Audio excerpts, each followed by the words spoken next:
प्रिय विद्यार्थियों, हम डेविस के अपर्दन चक्र को देख रहे हैं।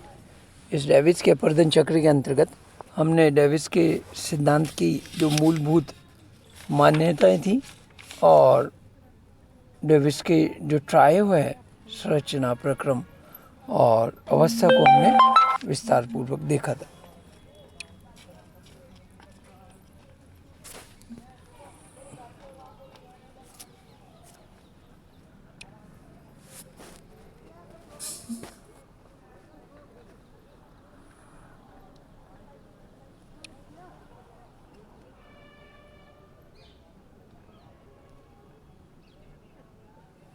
तो अभी इसके अंदर में जो हम डेविस के अपर्दन चक्र को हम अपर्दन उसका जो ग्राफ दे रखा है उसको हम देखेंगे।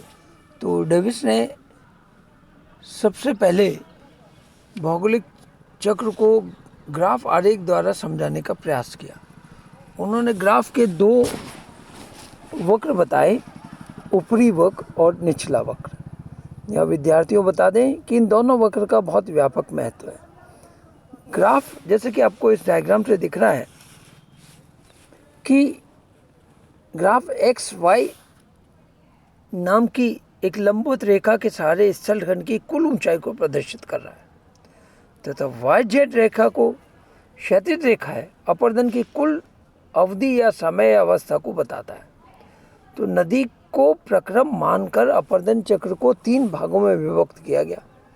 वाई जेड रेखा को ही अपर्दन का आधार तल या बेस लेवल माना गया। इन दो ऊपरी तथा निचले वक्र द्वारा क्रमशः धरातल का उच्चतम तथा निचले वक्र जो है वो निम्नतम भूभागों को प्रकट करता है। यह ऊपरी वक्र पहाड़ियों की चोटियों या जल विभाजक के शीशों को बताता है, जबकि निचला वक्र सागर तली से न्यूनतम उच्चावच या नदी घाटी के तल को बताता है। यानी कि जो पर्वत शिखर है उसके नीचे जो घाटी है वो आपकी इसका लोअर वक्र है। ऊपरी भाग है यानी कि शिखर है पर्वत का, वो उसका ऊपरी वक्र को इंगित कर रहा है। उसी पर्वत के शिखर का निचला भाग जो घाटी है वो उसके निचले वक्र के द्वारा प्रदर्शित किया जाता है।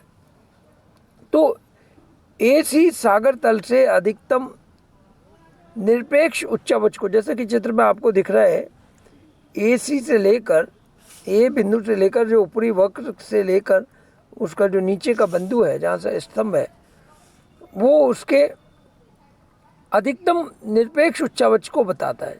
जबकि बीसी रेखा आप देख रहे हैं, आपको आरंभिक सापेक्षिक उच्चावच को प्रदर्शित कर रही है। जबकि बीसी रेखा मतलब आरंभिक सापेक्षिक उच्चावच को प्रदर्शित कर रही है। ईएफ रेखा के द्वारा, ईएफ रेखा जैसे कि आपको ग्राफ में दिख रहा है, सापेक्षिक उच्चावच को बताती है। और सी बिंदु के बाद जो सी बिंदु है देखने को आपको यहाँ पे मिल रहा है, सी बिंदु के बाद स्थल खंड का उत्थान लगभग समाप्त हो, यानी कि उसका सी जो बिंदु है वो अधिकतम ऊंचाई का बिंदु है और इस बिंदु पर आरंभिक अवस्था समाप्त हो जाती है। यानी कि जो तैयारी की अवस्था है, डेविस ने तैयारी की अवस्था को अपर्दन चक्र का भाग नहीं मानकर उससे पहले की अवस्था को उसने आरंभिक अवस्था का नाम दिया था। इसके बाद अपर्दन चक्र डेविस के अनुसार आरंभ होता है। यानी कि डेविस ने माना कि अपर्दन चक्र जब भी आरंभ होता है जब पूरा स्थलखंड का उत्थान हो जाता है, इसलिए उन्होंने आरंभिक अवस्था का नाम दिया या तैयारी की अवस्था का नाम दिया। इसके बाद जो अपर्दन चक्र आता है, जो डेविस ने माना 3 चक्र अवस्थाओं से गुजरता है, जो युवा, प्रौढ़ा और वृद्धावस्था कहलाती है। डेविस ने ग्राफ के आरंभिक भाग यानी कि स्थलखंड के उत्थान को अपने चक्र में सम्मिलित नहीं किया था तथा ग्राफ के शेष 3 भाग युवावस्था, प्रौढ़ावस्था और वृद्धावस्था से चक्र को गुजरना माना।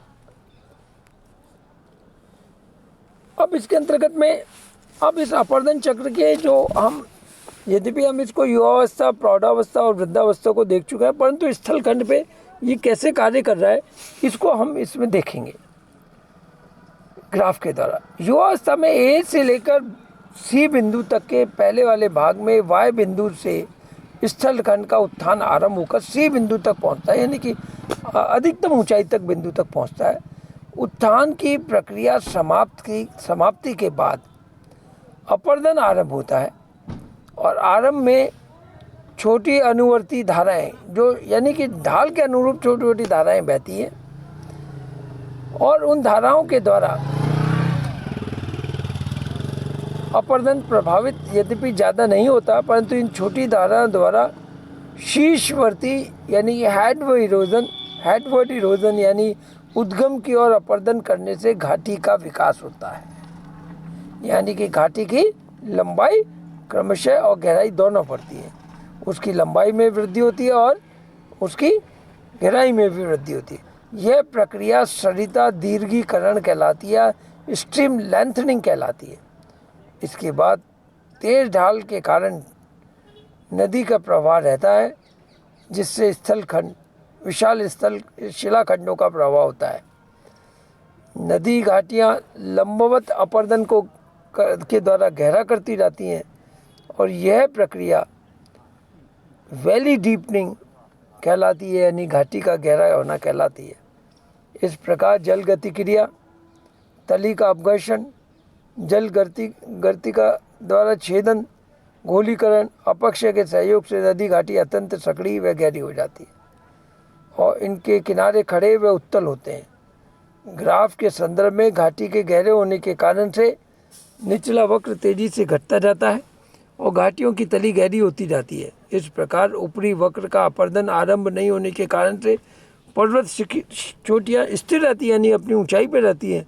इस प्रकार सापेक्षिक उच्चावच में लगातार वृद्धि होती जाती है, यानी कि जो घाटी की गहराई हो रही है और जो ऊपरी वक्र यानी चोटी पर कोई कटाई नहीं है, तो इसका मतलब है कि लगातार सापेक्षिक उच्चावच में वृद्धि हो रही है। युवा अवस्था की अपेक्षाकृत यद्यपि छोटी होती है, परंतु युवा अवस्था में भू आकृतियों की निम्न विशेषताएं इस प्रकार से होती हैं। एक तो शीर्ष सपाट अतः क्षैतिज आधार लगभग समान अंतर होते हैं, क्योंकि अपर्दन से अप्रभावित रहते हैं और निरपेक्ष ऊंचाई कम नहीं होती है। निचला वक्र नदी के तीव्र लंबवत अपर्दन के कारण शीघ्रता से अवतलित होता है, ऑब्वियस है। उसके बाद में नदी तल या घाटी के गहरा होते जाने के कारण से और शीर्ष भाग के अपर्दन रहित रहने के कारणों से सापेक्ष उच्चावच में वृद्धि होती है। नदी की लंबवत परिच्छेदिका नदी घाटी, शिप्रिका तथा प्रपात के कारणों से परिपूर्ण रहती है। नदियों के किनारे लगभग खड़े दिखाई देते हैं, जिससे वी आकार गॉर्ज और कैनियन का निर्माण होता है।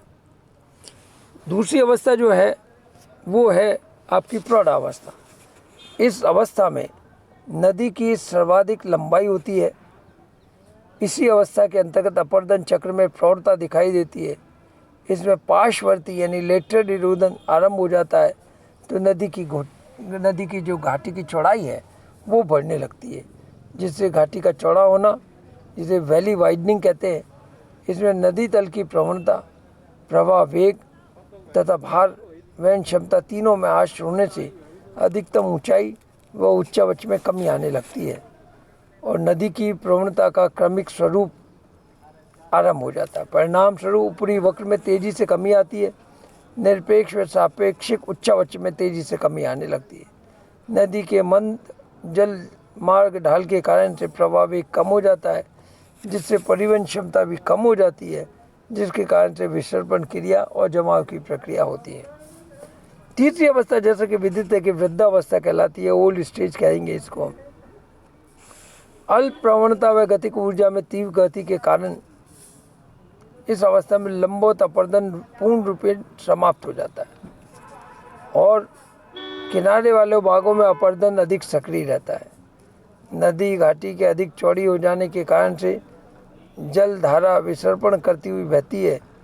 इसी कारण से ऊपरी वक्र में तेजी से गिरावट आने लगती है, अर्थात निरपेक्ष उच्चावच तेजी से घट जाता है। निरपेक्ष तथा सापेक्ष उच्चावच दोनों न्यूनतम होते हैं। परिणाम स्वरूप उच्चावचीय विषमता तेजी से समाप्त होने लगती है। स्थलखंड उच्चवचीय विषमता विहीन समप्राय मैदान में बदल जाता है। संपूर्ण भूखंड मंद उच्चावच तथा धीमी और चौड़ा प्रवणता युक्त बाधाविहीन घाटी में धीमी गति का विसर्पण करती हुई नदियों से आच्छादन रहता है। कठोर चट्टानों से युक्त एकांकी पहाड़ी के रूप में मोनोडोनाक हमारे को देखने को मिलते हैं।